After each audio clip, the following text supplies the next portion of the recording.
उत्पत्ती या पुस्तकातून घेतलेले वाचन.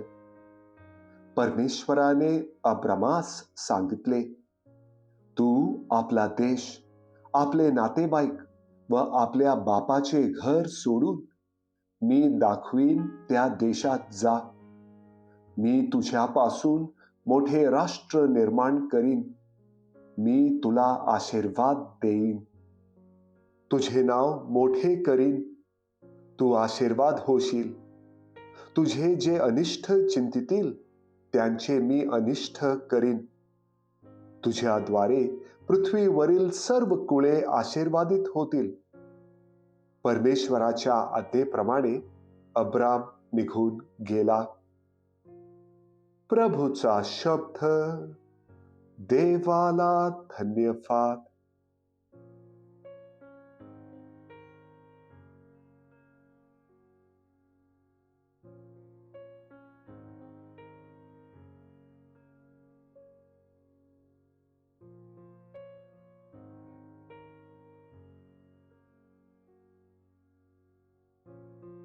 पौलचे तिमोथीला दुसरे पत्र यातून घेतलेले वाचन.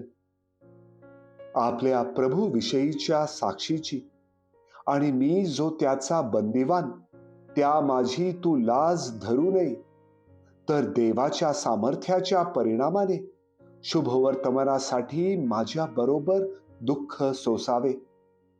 त्याने आमच्या कृत्यानुसार नव्हे, तर स्वतःच्या संकल्पानुसार व कृपेनुसार आम्हाला तारले व पवित्र पाचरणाने बोलावले आहे.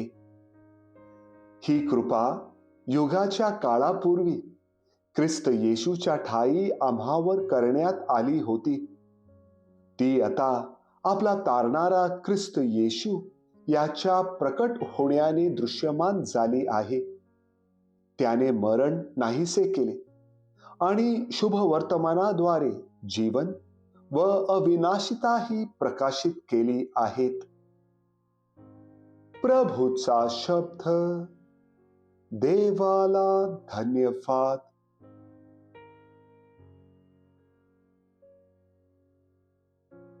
मथै लिखित पवित्र शुभवर्तमानातून घेतलेले वाचन.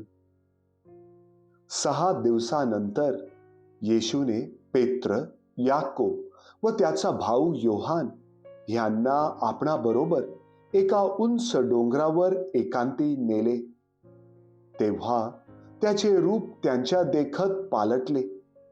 त्याचे मुख सूर्यासारखे तेजस्वी झाले आणि त्याची वस्त्रे प्रकाशासारखी शुभ्र झाली. तेव्हा पहा, मोशे व एलिया हे त्याच्या बरोबर संभाषण करीत असलेले त्यांच्या दृष्टीस पडले. मग पेत्र येशूला म्हणाला, प्रभूजी, आपण येथे असावे हे आपल्याला बरे आहे. आपली इच्छा असली तर मी येथे 3 मंडप उभारतो. आपणासाठी एक, मोशेसाठी एक व एलियासाठी एक. तो बोलत आहे, तो पहा, तेजस्वी मेघाने त्यांच्यावर छाया केली आणि पहा, मेघातून अशी वाणी झाली की, हा माझा पुत्र मला परमप्रिय आहे. ह्याविषयी मी संतुष्ट आहे. ह्याचे तुम्ही ऐका. हे ऐकून शिष्य जमिनीवर पालथे पडले व फार भयभीत झाले.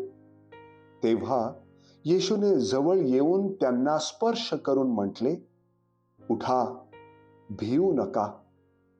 तेव्हा त्यांनी दृष्टी वर करून पाहिले, तो येशू शिवाय कोणी त्यांना दिसला नाही. नंतर ते डोंगरावरून खाली येताना येशूने त्यांना आज्ञा केली की, मनुष्याचा पुत्र मेलेल्यातून उठवला जाईपर्यंत हा साक्षात्कार कोणालाही सांगू नका. प्रभूचे शुभवर्तमान. हे प्रभू येशू ख्रिस्ता, तुझी स्तुती असो.